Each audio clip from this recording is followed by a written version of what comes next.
Sa lahat-lahat na ng presidente ng Pilipinas, yan naman ang unang nakapuntas sa amin. Salamat sa tulong.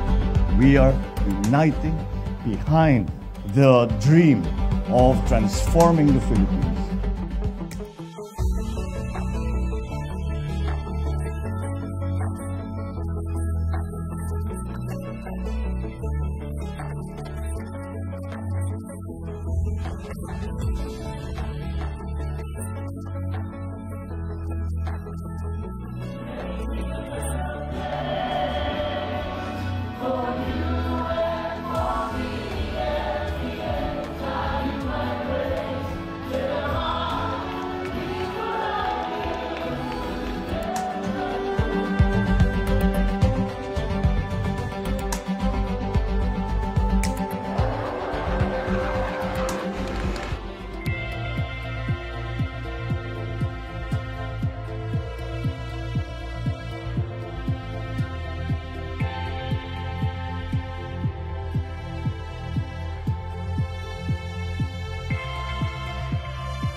Mga mahal kong kababayan, ang inyong pamahalaan ay namumuhunan sa makabagong infrastruktura, gumagawa ng mga pagkakataon ng pangkabuhayan at nagpapatupad ng kapayapaan at kaayusan sa inyong lugar.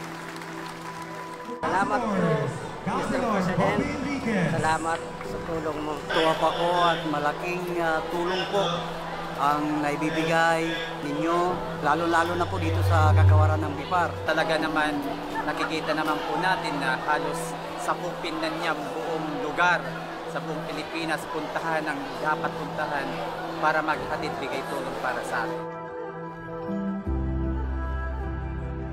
Nagtitipon-tipon tayo ngayon para magkaisa, para sa muling pagbangon ng mga magsasaka, mangingisda, at kanilang mga pamilya dito sa Leyte, sa Southern Leyte at saka sa Biliran.